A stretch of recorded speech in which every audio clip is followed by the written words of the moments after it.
प्यार का चस्का, अब रहने भी दो। शहर के कॉलेज में पढ़ने वाला अमित छुट्टियों में अपने गांव आया तो उसकी माँ बोली, मेरी सहेली चंदा आई थी, वह और उसकी बेटी रंभा तुझे बहुत याद कर रही थी। वह कह गई है कि तू जब गांव आए तो उनसे मिलने उनके गांव आ जाए, क्योंकि रंभा अब तेरे साथ रहकर अपनी पढ़ाई करेगी। यह सुनकर दूसरे दिन ही अमित अपनी माँ की सहेली चंदा से मिलने उनके गांव चला गया था।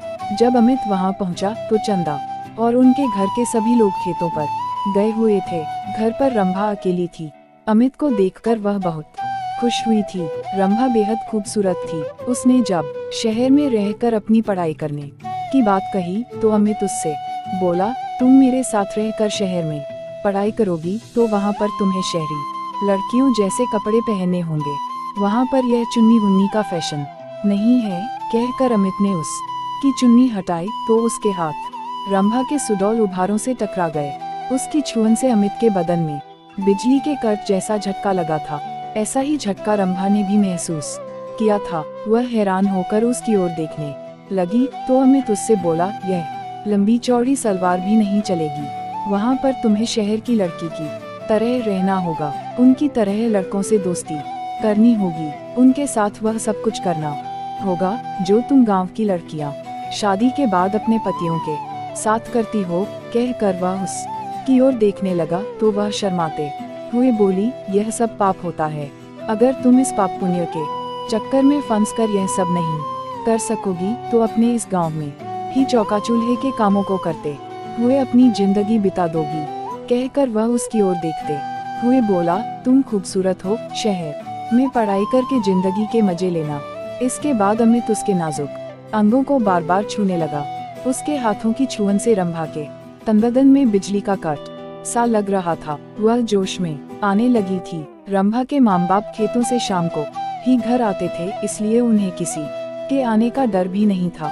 यह सोचकर रंभा धीरे से उससे बोली, चलो अंदर पीछे वाले कमरे में चलते हैं। यह सुनकर अमित उसे अपनी बाहों में उठाकर पीछे वाले कमरे में ले गया। कुछ ही देर में उन दोनों ने वह सब कर लिया जो नहीं करना चाहिए था। जब उन दोनों का मन भर गया तो रंभा ने उसे देशी घी का गर्मागर्म हलवा बनाकर खिलाया। हलवा खाने के बाद अमित आराम करने के लिए सोने लगा। उसे सोते हुए देखकर फिर रंभा का दिल उसके साथ सोने के लिए मचल उठा। वह उसके ऊपर लेटकर उसे चूमने लगी तो वह उससे बोला, तुम्हारा दिल दोबारा मचल उठा है क्या? तुमने मुझे प्यार का चस्का जो लगा दिया है। रंभा ने अमित के कपड़ों को उतारते हुए कहा। इस बार वे कुछ ही देर में प्यार का खेल खेलकर पस्त हो चुके थे, क्योंकि कई बार के प्यार से वे दोनों इतना थक चुके थे कि उन्हें गहरी नींद आने लगी थी। शाम को जब रंभा के माँ बाप अपने खेतों से घर लौटे तो अमित को देखकर खुश हुए। रंभा भी उसकी तारीफ करते नहीं थक रही थी। वह अपने माँ बाप से बोली, अब मैं अमित के साथ रहकर ही शहर में अपनी पढ़ाई पूरी करूंगी। यह सुनकर उसके पिताजी बोले, तुम कल ही इसके साथ शहर चली जाओ, वहाँ पर खूब दिल लगाकर पढ़ाई करो।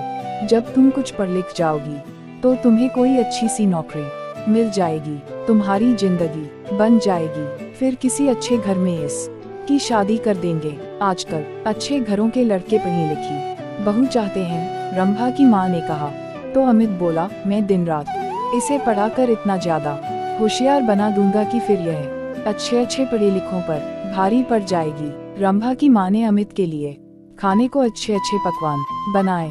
खाना खाने के बाद बातें करते हुए उन्हें जब रात के 10 बज गए तब उसके सोने का इंतजाम उन्होंने ऊपर के कमरे में कर दिया। जब अमित सोने के लिए कमरे में जाने लगा तो चंदा रंभा से बोली, कमरे में 2 पलंग हैं, तुम भी वहीं सो जाना। वहाँ पर अमित से बातें करके शहर के रहन सहन और अपनी पढ़ाई लिखाई के बारे में अच्छी तरह पूछ लेना। यह सुनकर रंभा मुस्कुराते हुए बोली, जब से अमित घर पर आया है तब से मैं उससे खूब जानकारी ले चुकी हूँ। पहले मैं एकदम अनाड़ी थी, लेकिन अब मुझे इतना होशियार कर दिया है कि मैं अब सब कुछ जान चुकी हूँ कि असली जिंदगी क्या होती है। यह सुनकर चंदा खुशी से मुस्कुरा उठी। वे दोनों ऊपर वाले कमरे में सोने चले गए थे। कमरे में जाते ही वे दोनों एक दूसरे पर टूट पड़े। शहर में आकर अमित ने रंभा के लिए नए फैशन के कपड़े खरीद दिए जिन्हें पहनकर वह एकदम फिल्म हीरोइन जैसी फैशनेबल हो गई थी। अमित ने एक कॉलेज में उसका एडमिशन भी करा दिया था।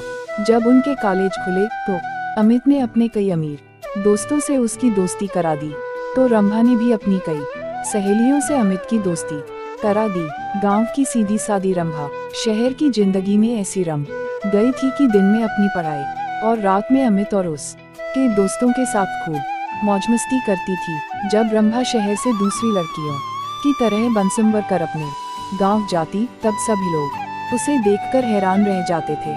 उसे देखकर उसकी दूसरी सहेलियां भी अपने माँ बाप से उसकी तरह शहर में पढ़ने की जिद करके शहर में ही पढ़ने लगी थीं। अब अमित उसकी गांव की सहेलियों के साथ भी मौज मस्ती करने लगा था। उसने रंभा की तरह उनको भी प्यार का चस्का जो लगा दिया था। इस तरह कहानी समाप्त होती है। दोस्तों, अगर आपको हमारी कहानी पसंद आई है तो अपने दोस्तों के पास शेयर कीजिए और चैनल को सब्सक्राइब कीजिए। मिलते हैं अगले वीडियो में। धन्यवाद।